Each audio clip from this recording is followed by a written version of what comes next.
Bonjour et bienvenue sur Mediapart pour ce nouveau numéro de Tire ta langue aux côtés de mon fidèle compagnon Antoine Perrault. Notre invité du jour se nomme Dali Farah et publie un premier roman baptisé Impasse Verlaine et publié aux éditions Grasset. Ce récit réjouissant, émouvant, dresse un portrait aussi acide de la relation entre une mère et sa fille. La première, baptisée Vendredi, on y reviendra, étouffe dans une Algérie où elle se sent en trop, où elle est un fardeau pour sa famille. Adolescente, elle rêve de fuir sa vie, son pays.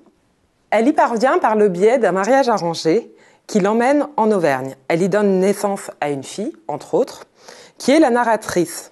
Impasse Verlaine, c'est l'histoire d'une famille algérienne, mais dans sa version la plus intime, la plus nue et la plus vraie aussi, sans artifice. L'héroïne, comme elle le dit elle-même, veut crever d'être la fille de Vendredi, mais malgré tout, l'amour et l'humour irriguent ce récit. C'est ce que nous allons explorer avec l'auteure ici présente. Dali Farah, première question, la mère s'appelle Vendredi, ce qui nous fait plus penser aux compagnons de Robinson Crusoe qu'une héroïne algérienne. Pourquoi ce choix, sachant que on apprend que Vendredi est en réalité la traduction de son prénom arabe qui est Jem'a, mais que personne n'arrive à prononcer. Et à son arrivée en France, il y a un second glissement sémantique, puisque on la surnomme la Fatima, parce qu'elle devient une sorte d'allégorie de la femme des colonies. Pourquoi ce choix? Pourquoi est-ce que ce jeu entre plusieurs identités?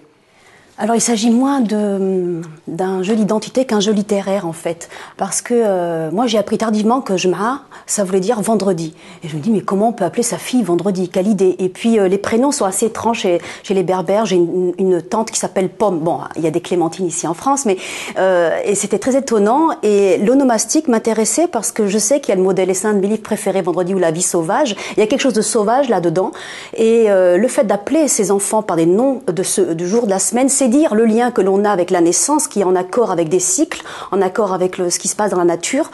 Donc déjà, j'avais envie de dire ça. Et un enfant qui arrive, quel jour on est? Vendredi, bon ben on l'appelle Vendredi.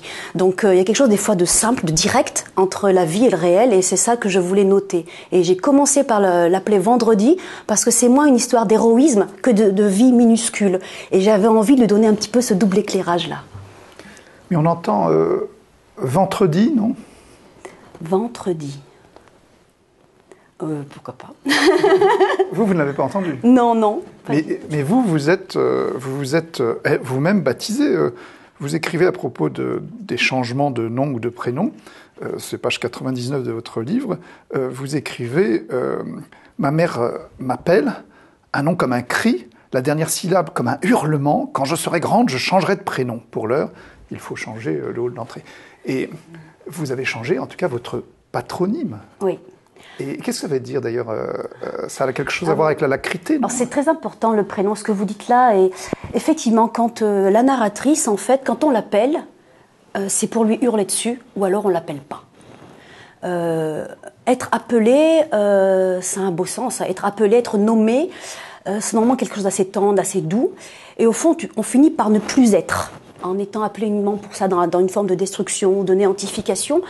Et donc, c'est vrai que, alors moi, le prénom Dali, on m'a baptisé quand j'avais 18 ans. C'est quelqu'un, parce que originalement on m'appelle Dalila, et on m'a surnommé Dali. J'ai beaucoup aimé. J'avais le sentiment que ça me plaisait, que je pouvais répondre à ça, il n'y avait pas de cri derrière. Et Farah, alors c'est un pseudonyme quand j'ai cherché pour publier, en fait, quand il fallait donner un nom. Dans ma vie privée, je changeais de nom aussi, c'était un peu compliqué. Et j'ai demandé à une copine, à ma amie Sabine, mais qu'est-ce qui deviendrait comme mot quand tu penses à moi? Et puis je demandais autour de moi, et en fait, le mot qui est venu, alors je cherchais sur Internet, j'ai essayé des trucs palmiers, des trucs en arabe avec Google pour traduire. Et ce qui était chouette, en fait, c'est la joie. Farah. Et donc Farah, ça veut dire joie. Et ça me correspondait à mon écriture et un peu à ce que j'aime dans la vie, quoi. Et Dali, de fait, ça vous coupe aussi de cet héritage arabe parce que c'est beaucoup plus neutre, finalement. Est-ce que c'était une envie de brouiller les pistes sans les brouiller parce que le Farah derrière... Il y avait un côté artiste. Quand on m'appelait Dali, il y avait un côté artiste et puis il y avait un côté un petit peu léger. Je flottais. Il y a quelque chose comme un ballon rouge, vous voyez. Dali, c'est comme un ballon rouge. Et c'était beau, j'aimais bien. C'était délesté. Quand c'est court, ça va vite. Et quand les gens le prononcent, c'est comme un petit bonbon. Alors j'aimais ça. J'ai juste gardé ça comme ça m'a toujours plu. Et après, je l'ai gardé, j'ai rajouté un petit E pour dire pas le même, sans les moustaches. Et voilà, en fait, c'est tout bête. Et après, quand même, c'est vrai, je voulais mettre un nom de famille pour, par contre, dans l'écriture, rattacher effectivement à une histoire, qui est effectivement mettre du coup un mot arabe. Et donc, c'est voilà l'histoire de ce pseudonyme. C'est une question qu'on pose à tous nos invités. Quelle est un peu la genèse de cet ouvrage ? Qu'est-ce qui a fait que vous avez eu envie de raconter ce qu'on devine être votre histoire ? Alors, il y a plusieurs choses. J'ai écrit depuis toujours. J'ai écrit depuis que j'ai 10 ans, 11 ans, mes premiers textes, ça doit être là. J'ai beaucoup écrit. C'est pas exactement mon premier roman, j'en ai écrit d'autres. Mais c'est celui-ci, sans doute, celui qui devait advenir en premier, pour x, y raison. Et au départ, j'avais écrit des chroniques, en fait, plutôt des textes qui rendaient compte de l'enfance. Ça m'a toujours intéressée. Et dans une première version, en fait, c'était plus des récits comme ça, qui s'alignaient, qui n'avaient pas vraiment de lien. Et Grasset, Juliette Jost m'a demandé une nouvelle version. Et là, j'en ai tellement marre. Pendant 13 ans, j'ai envoyé des manuscrits, j'en avais assez. Je me dis, qu'est-ce que je fais ? Je dis, bon, je me suis enfermée. Puis, je me dis, qu'est-ce que je dois trouver comme forme ? Et c'est là où j'ai décidé de raconter ce lien entre une mère et une fille.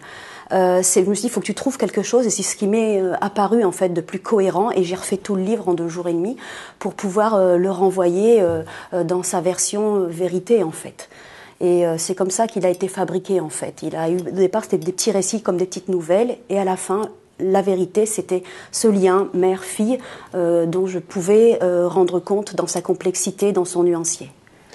Et est-ce que c'est pour cette raison que finalement les hommes sont totalement transparents ? Ils n'existent pas dans le livre. Le père de la narratrice apparaît, disparaît, il réapparaît un petit peu en toile de fond comme un figurant. Est-ce que c'était une volonté de montrer que finalement la puissance n'est pas entre les mains des hommes dans les foyers d'origine maghrébine comme on pourrait le croire ? C'est pas du tout cette intention-là. L'intention, elle est vraiment purement littéraire, elle est de construction, de cohérence. Et puis pour dire une chose, c'est moins une impuissance ou une puissance que simplement le récit d'un lien vraiment. Le père apparaît dès qu'il va éclairer cette relation. C'est déjà assez énorme, je pense, de voir la démesure d'être mère, dont on parle assez souvent, mais souvent on oublie de parler de cette démesure d'avoir une mère. Ça, c'est quand même quelque chose.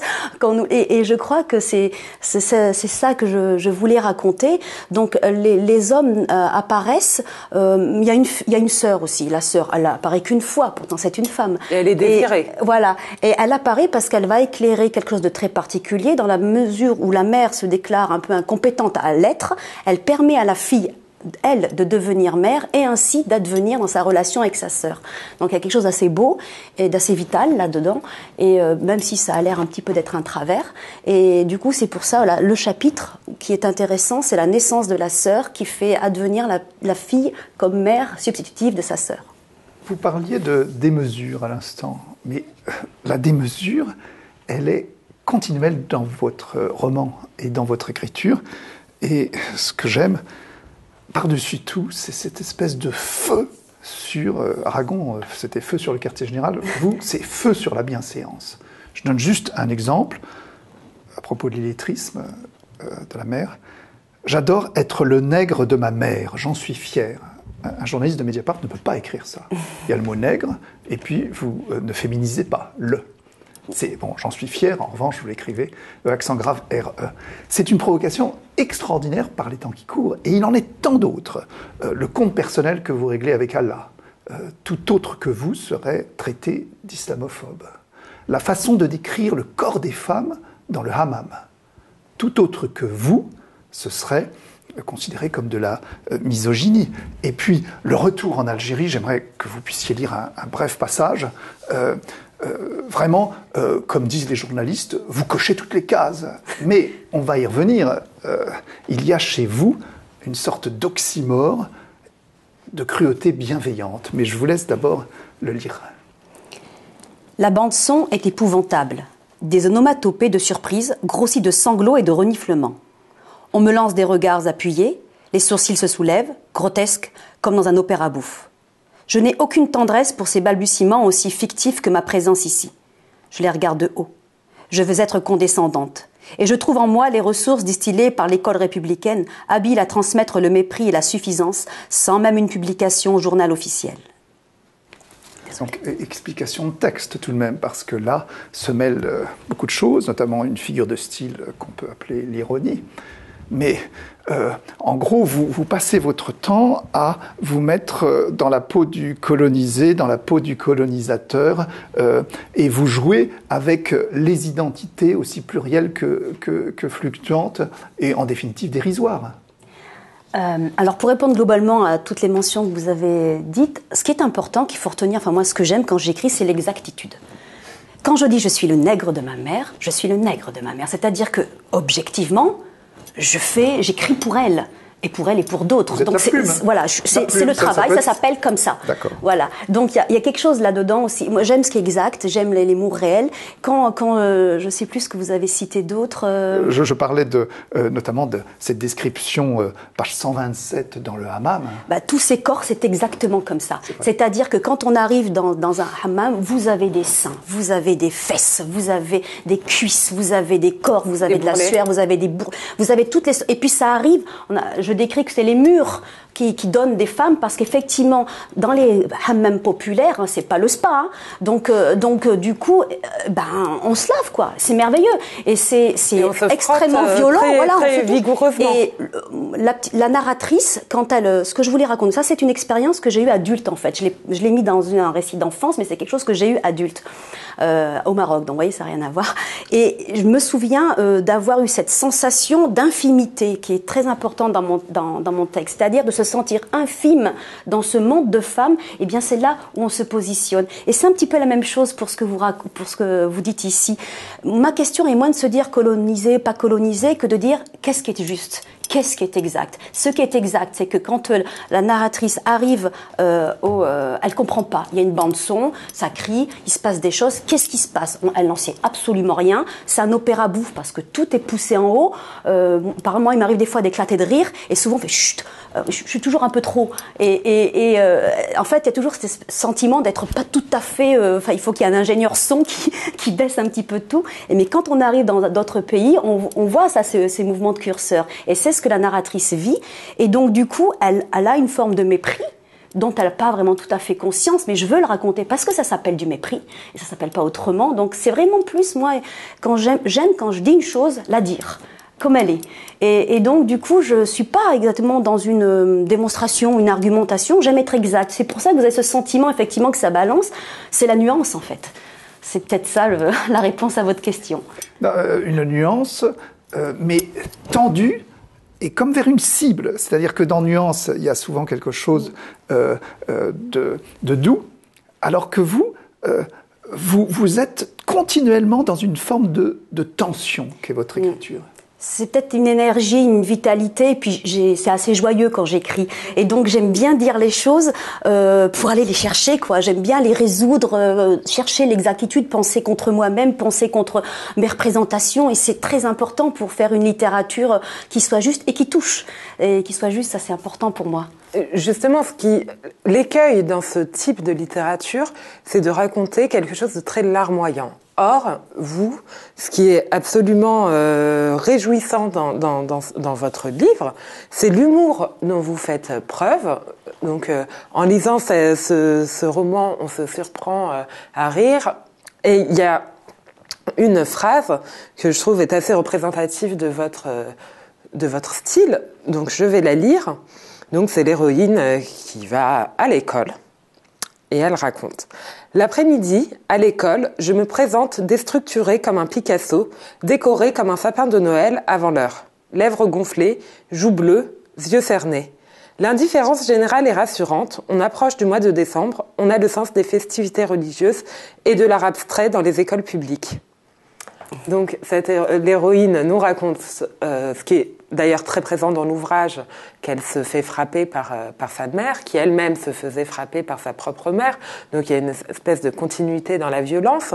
Donc là, vous auriez pu tirer un récit très émouvant, ou larmoyant, comme je le disais. Vous choisissez l'humour, donc Picasso, l'héroïne se compare à un Picasso déstructuré, donc on visualise tout de suite. Et ça, c'est un exemple parmi d'autres. Donc, voilà, comment ça vous vient? Qu'est-ce que vous essayez de faire par là? Là, ce dont vous parlez, c'est une question de distance. Et c'est peut-être parce que je suis vieille. Je pense que, justement, quand je dis qu'il y a des textes qui sont anciens, des choses plus récentes, je crois que si j'avais écrit ce texte à 20 ans, il y a le temps des larmes. Il existe le temps des larmes, des affects, etc. Et je crois que, voilà, j'ai 46 ans, j'ai moi-même une petite fille. Je crois qu'avec le temps, on prend la mesure de la complexité des déterminismes et des forces qui agissent dans une personne. On est la mère et la fille qu'on peut. Et ça, c'est important de le reconnaître. Et donc, effectivement, les scènes de violence, bon là, ce que vous racontez, c'était la violence du père envers la narratrice. C'est un fait, c'est exact. C'était joues bleues, les yeux cernés, ce sont les faits. Après, comment on peut le raconter sans prendre en otage un lecteur et en disant la réalité des choses? Eh bien, personne ne dit rien. Elle arrive, c'est l'indifférence générale, donc on imagine que ça doit être joli, comme un Picasso, abstrait, et puis peut-être décoratif aussi, comme un sapin de Noël. C'est exact, vu que tout le monde est indifférent. Qu'il ne se passe rien, que ça continue, que la vie continue. Donc et là, la violence, c'est plus le silence, du coup.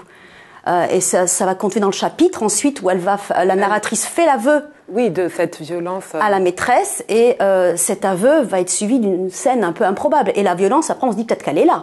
Peut-être que c'est moins les coups, finalement, dont tout le monde est un peu héritier. Peut-être que la violence, elle est au moment où... l'institution qui ferme les yeux. Elle appelle à l'aide et on ne répond pas. Ça arrive 2 fois dans l'existence de la narratrice, et elle se taira ensuite. Lorsqu'elle est à l'hôpital. Oui.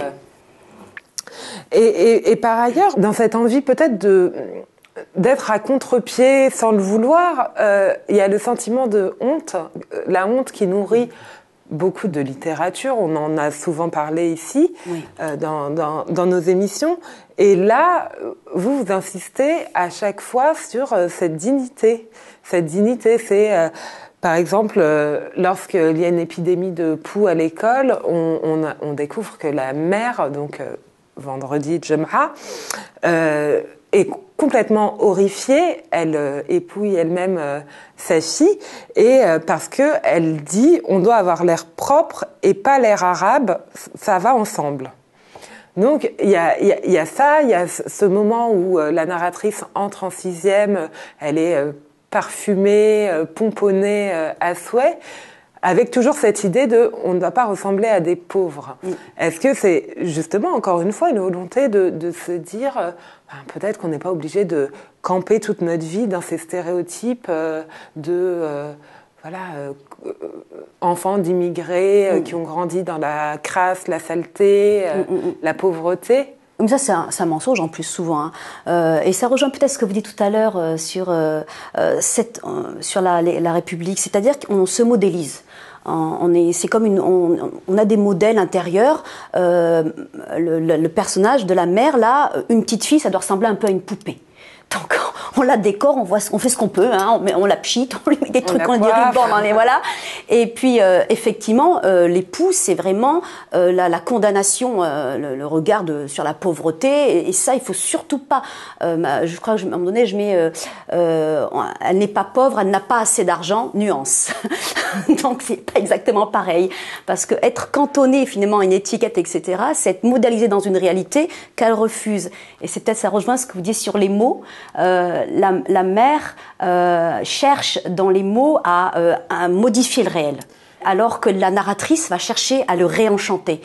Et c'est leur point commun aussi. Mais vous aussi, de fait, dans votre travail de romancière, vous arrivez par ce livre et par cette posture littéraire à inverser aussi le grand récit autour de l'immigration, des enfants d'immigrés, avec, encore une fois, dans cette volonté de transmission que voilà, beaucoup d'auteurs ont raconté et se sont parfois peut-être enfermés dans des stéréotypes qui ne sont pas toujours fidèles à la réalité.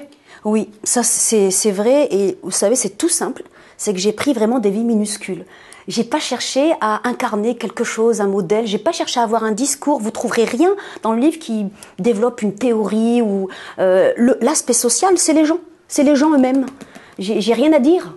J'ai écrit un livre et du coup, je crois que c'était tout simplement de raconter ces petites vies-là, que ce soit Hadda en Algérie, que ce soit la copine Sylvia dans l'école française, c'est une petite portugaise. C'est vraiment des vies minuscules. Du coup, quand on est dans le récit, on n'est pas dans la démonstration du tout, enfin, à mon sens. Il n'y a pas de contexte, oui, historique, très peu de... Enfin, le seul contexte qu'on va voir, c'est des choses très précises. Par exemple, les marques des aliments consommés, du jeu. Par exemple, Dr Maboul, dont les enfants des années 80 et 90 se souviennent très bien. Donc, c'est un jeu où on fait semblant d'opérer un bonhomme. Donc, grand succès. Vous précisez même le nom de la marque du jeu. Et ça l'ancre dans une époque, mais en même temps, sans besoin de surligner, c'était votre volonté aussi. C'est-à-dire que moi, j'ai une écriture plus naturaliste ou réaliste, on va dire. Je vais dans les détails. Donc le jeu, c'est Dr Maboul et c'est MB, MB présente en jeu. Et ce qui est drôle, c'est en fait c'est la publicité. Et dans ce récit, c'est aussi une technique que j'utilise justement, c'est que j'écris par biais. Là, il y a le motif du jouet et en même temps il y a le motif qu'est-ce qu'une famille. Et on voit en fait le souhait de la narratrice quand elle veut le jouer, elle voudrait l'image de la publicité où il y a tous les gens autour qui sont une famille. Une famille heureuse. Voilà. Elle voudrait être comme eux, mais alors qu'elle est là, parce que donc elle est dans le même pays, elle devrait leur ressembler, toujours cette idée de modèle. Et donc c'est ça qu'elle cherche. Si elle a le jeu, elle va avoir la famille. Ça va être donc le jeu de société, elle va avoir la société qui va avec le jeu. Et donc dans ce double jeu, de double croisement, j'essaie de raconter en fait l'échec. Et puis c'est aussi Noël. Cet échec, voilà, et ce Noël, etc. Donc si c'est pour cela qu'il n'y a pas de, le lecteur peut pas avoir ce sentiment effectivement de discours, parce qu'à chaque fois c'est très précis, ce sont des faits et je croise des motifs. C'est un peu ma technique d'écriture. Mais tout à l'heure, deux mots ont été prononcés, modèle et transmission. Et vous refusez la modélisation, vous acceptez la transmission, à condition que ce soit un choix. Et ce qui est extraordinaire dans un passage que j'aimerais que vous nous lisiez, c'est que l'ironie s'applique précisément à partir de cette transmission à propos d'une institutrice qui n'a pas de prénom, comme toutes les institutrices, c'est intéressant, Madame Terriva, je crois. Oui, Terriva, c'est ça. Et j'aimerais que vous lisiez ce passage pour qu'on puisse le commenter. Nous sommes en Auvergne, rappelons-le. Voilà. Ah oui. Dure comme l'andésite volcanique de la cathédrale de Clermont, la maîtresse a le savoir en elle et le pouvoir de nourrir par les mots et les chiffres. Elle arpente les travées, pose la main sur le bureau, écrit au tableau et tambourine des logogrammes merveilleux. Les règles sont simples et stables, il suffit de répéter. J'admire la puissance de Madame Terriva, l'énergie de son brushing impeccable et la force du gilet qu'elle pose sur ses épaules. Quels que soient ses mouvements, le gilet ne tombe jamais. Tout le monde la craint. Elle gifle les insolents et hurle sur les fainéants. Sa justice est bonne, je suis épargnée. Alors, on a l'impression évidemment que vous vous moquez d'elle, et en même temps, je suis sûr que quelque chose en vous, d'ailleurs c'est pas un hasard si vous êtes enseignante, vous ne devez pas être un prof tyrannique, mais quelque chose en vous pense que être passé par là, à condition d'en être sorti, ça fait partie du jeu. Et il y a une tension entre cette caricature pour laquelle vous avez de la tendresse et en même temps ce qu'apporte, à condition de ne pas en être prisonnière, une telle caricature. Le personnage de l'institutrice apparaît effectivement comme une forme. Souvent les personnages comme ça extérieurs ont un côté un peu symbolique et un peu mythologique. Il y a un moment donné, il y a un jardinier. Et l'institutrice, elle a ce caractère-là, c'est-à-dire qu'elle est garante effectivement d'un modèle de transmission. Et ce qui est formidable, c'est la sécurité en fait, c'est la stabilité. Ce qui est important pour la narratrice, c'est que là au moins c'est clair. Voilà, on fait des additions très bien. Soustraction, je suis, conjugaison, on y va. Donc c'est assez clair. Et du coup, on a l'impression que là, les choses sont cohérentes pour elle. Et c'est par là, du coup, que ça fonctionne, cette transmission dont vous parlez. Elle a envie d'imiter la maîtresse parce que c'est clair. Elle sait où se positionner, il ne lui arrive rien. Il suffit d'obéir, d'être docile. Oui, l'école ne demande que ça. C'est clair comme du Blanquer, pour faire une rime facile. Vous, en notre époque de confusion, pour ne pas dire plus, comment transmettre dans la confusion, quand cette espèce d'obscure clarté, pour employer l'oxymore bien connu, a disparu? Vous voulez dire moi en tant qu'enseignante? Et ceux qui arrivent, et celles qui arrivent, et celles qui n'ont pas la chance de se voir infliger pareil virago. C'est très compliqué parce que, en fait, moi, j'adore enseigner, mais je suis pas très heureuse dans l'éducation nationale. Donc, c'est douloureux depuis pas très très longtemps parce que j'ai pris conscience que l'école a beaucoup menti sur, en tout cas, ce qu'elle pouvait faire au niveau des inégalités, par exemple. Et j'ai des difficultés tout de suite à penser mon métier. Faut toucher un truc particulier et il me faut encore du temps pour penser tout ça. Mais j'essaie, moi, en tout cas, de ne pas ennuyer mes élèves.